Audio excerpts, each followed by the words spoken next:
everyone, welcome to today's session where we are going to look at the topic Theatre of the Absurd. Before I begin discussing this term or literary movement in terms of its historical context, its major playwrights, or other important aspects, I would like to draw your attention towards the fact that this term or this movement, which emerged in 1950s, it was not a conscious movement. What I means to say here is that it was not a movement which was uh, uh, started in an organized way under a particular school of thought. The playwrights, the practitioners of this absurdist theater were independent from each other. They were working independently without any influence of each other. So this was the background, and it was this man who was born in Hungary. This the name is Martin Aslin, the critic, who published his book-length survey with the same title, The Theatre of the Absurd, in 1962. It was in this book he coined this term, Theatre of the Absurd, and it was thus this term came into existence. And in the same book he loosely grouped certain playwrights into this umbrella, Theatre of the Absurd. Who were these playwrights? We will discuss shortly. So here you just keep in mind that it was Martin Aslin who coined this term and who grouped certain playwrights who were practicing this absurdist theater, who were presenting their dramas on stage under the techniques of absurdist theater. And why they were doing so? They were practicing the techniques of absurdist theater in order to articulate their sense of bewilderment, anxiety, and their wonder in the face of inexplicable and incomprehensible universe. So now the question arises that on which idea or philosophy this theatre of the absurd is based upon. Then it was the philosophy given by Albert Camus. He was a French philosopher. In his essay The Myth of Sisyphus, which was published in 1942, this philosophy or this myth of Sisyphus is drawn from Greek fable. According to this Greek fable, there is a man or character, Sisyphus, who is punished or condemned by gods to roll a rock up a mountain, only to find the rock rolls back down under its own weight. It will roll back down, and this activity, of rolling up and then rolling back of rock coming down due to the gravitational force or its weight, it goes on for eternity, and Sisyphus is doomed to do such a futile, useless, and purposeless task day in and day out. Now here Camus compared this useless, purposeless activity to humans' condition, where he finds that humans longing or human has a drive to derive meaning out of life. We often ask about the meaning of life. This is very much similar to the state of Sisyphus, because according to Camus, there is no meaning in life. Life is inherently meaningless. Human existence is absurd. It is basically meaningless. So such was the philosophy of Camus, which he propounded with the help of this myth of Sisyphus, this fable, where he compared the human condition, that it is a futile attempt to derive any meaning out of life. And at the last of the essay, Camus also seems to offer a solution of this universal problem, where man some time or other, in some way or other, finds his very existence futile, and have always a desire or quest for finding any meaning or purpose of life. So at the end of the essay, Camus seems to offer the solution by stating that we should assume Sisyphus is happy. What he wants to say here is that we should learn from Sisyphus that Sisyphus is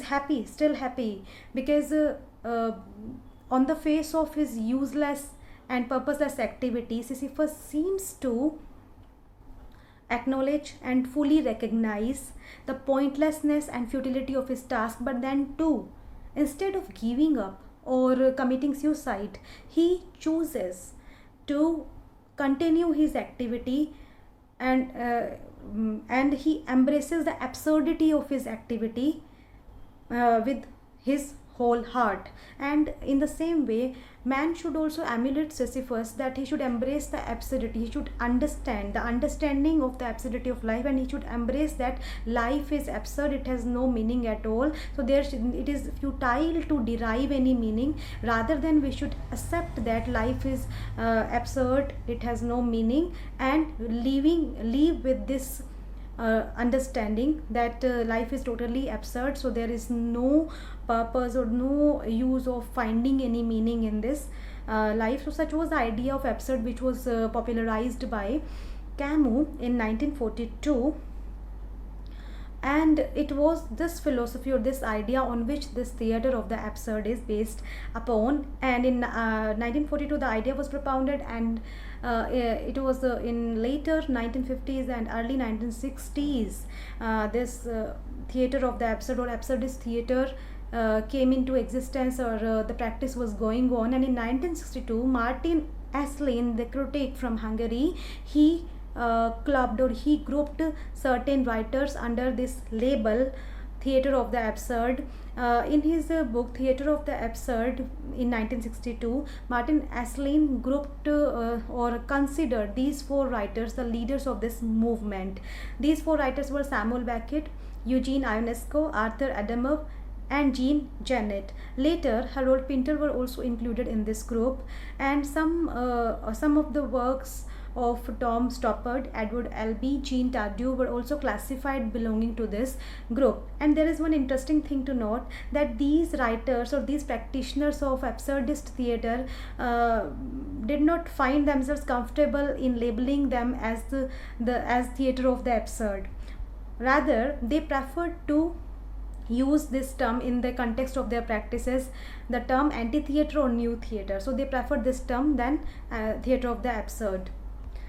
Then now there is one obvious question arises, that if these all playwrights were working independently from each other, then how did they produce the works which were strangely similar in their treatment of theme, their subject matter, and in their rejection of the conventions of the traditions? So I must tell you that it's not a coincidence, it's all in the timing, and the timing was post-war period.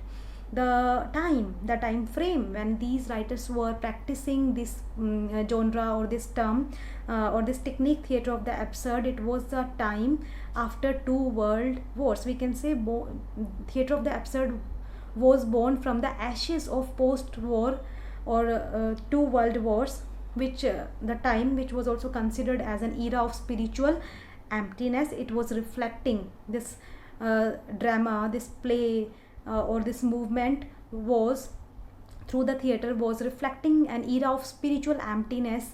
And it was a time when human precariousness, human instability, human uncertainty is so palpable and noticeable that many people found themselves in a place, or they found the world a very frightening and illogical place, the place where life has become absurd, it has no meaning remained in it. And this was this chaotic atmosphere created or built by the two world wars, by the atrocities of two world wars, that which compelled the artists, writers and playwrights think about the absurdity of their existence. And it also compelled them to communicate this dilemma or this limbo in their state, this out of sync type of situation of a human psyche. Such chaotic atmosphere, they strove to communicate this state, this chaotic atmosphere, through the techniques of theater of the absurd. We can say World War II worked as a catalyst for the life of theater of the absurd.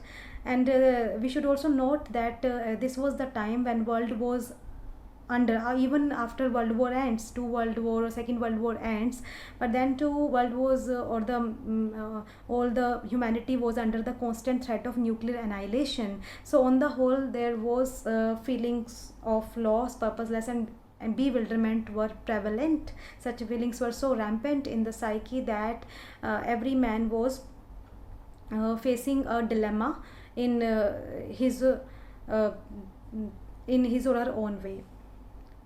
So on the whole, we can say theater of the absurd, this term theater of the absurd is used to characterize a number of works created by European and American dramatists in 1950s and early 1960s.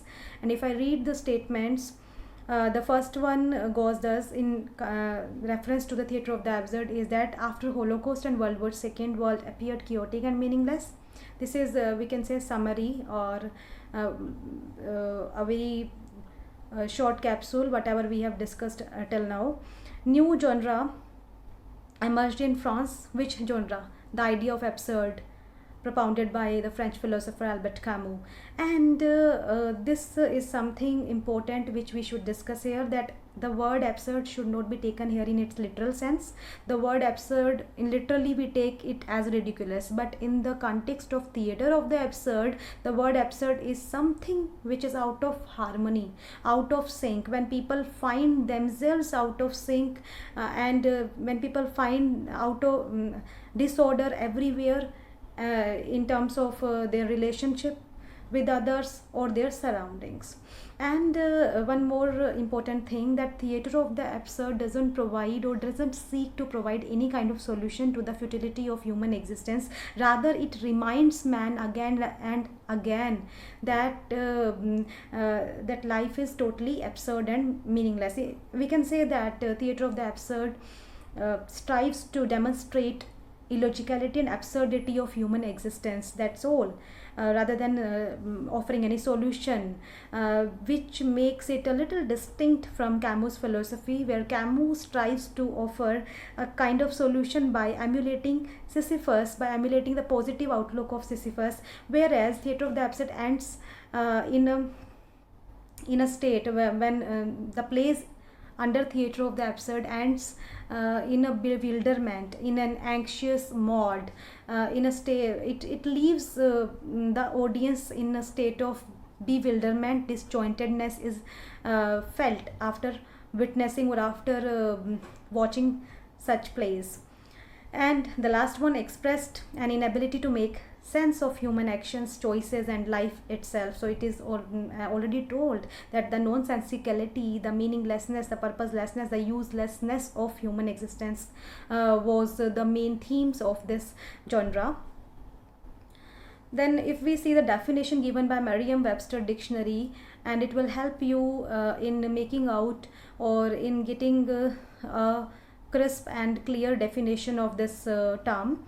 It says, theater that seeks to represent the absurdity of human existence in a meaningless universe by bizarre or fantastic means.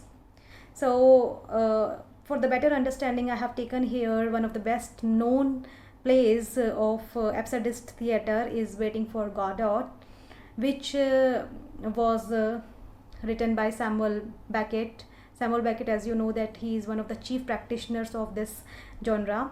So if we see Waiting for Godot, and I hope you know that what happens in this, there are two main characters, Vladimir and Estragon, who both send or we can say spend the entire plot in waiting for someone whose name is Godot, and for sure Godot never comes. So this is the, we can say, the storyline, that though there is no storyline, but this is what happens in this play. And on the basis of this familiarity with what happens in this play, we can say that the features of absurdist plot are absence, emptiness, nothingness, unresolved, and mystery. Absence, if I take this feature absence, then in the special context or reference to Waiting for Godot, then the whole play centers around this character whose name is Godot. So the whole play is revolving around the absence of Godot, who never appears or turns up. And then there is emptiness, nothingness, unresolved. The characters doesn't seem to do anything substantial. They are in a state of limbo again, if I say.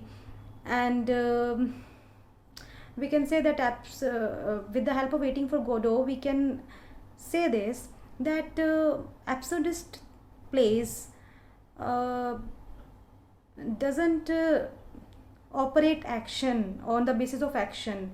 Rather, they are more on images. They assume a dreamlike state where images are action is not much. Rather, we find that there are more images, which is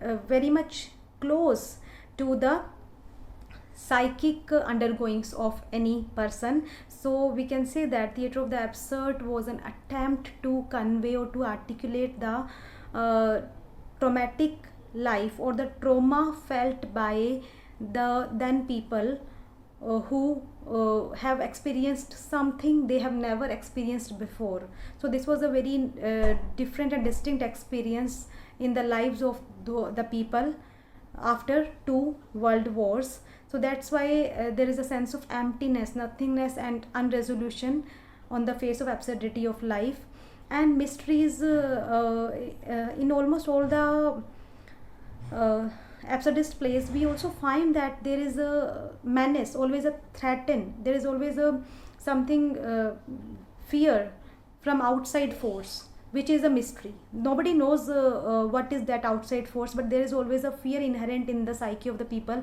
that there is something which can cause harm to their existence. So this is also one of the themes or one of the major features of Theatre of the Absurd, which is clearly resonating with the impact of the atrocities of wars. And if we talk about the plot, then plot is never linear. And linear plot, as I have indicated already, that the Theatre of the Absurd flouted, or I can say subverted, all the conventions of traditional theatre. There was not a linear approach, as we find in traditional plays, that there is a particular beginning, middle, and end. But in Theatre of the Absurd, we find that there is no plot at all. There is no storyline.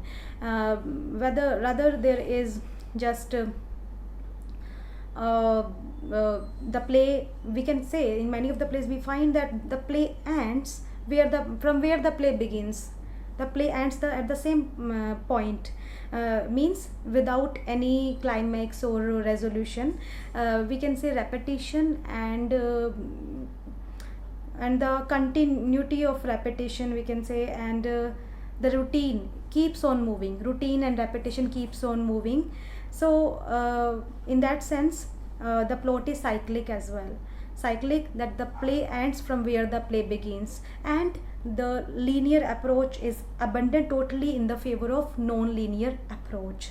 And one more thing, we don't find these are some of the features which I am discussing about, that if you see this plot of absence, real story, there is no real story. And we also find that cause and effect relationship, which we usually find in almost all the plays, all the traditional plays, that there is cause, something happened, and then the consequence. So cause and effect relationship, which is necessary to link, in order to link other scenes, it is also missing in. There is no cause and effect, there is no linear approach, and there is a cyclic motion in terms of storyline.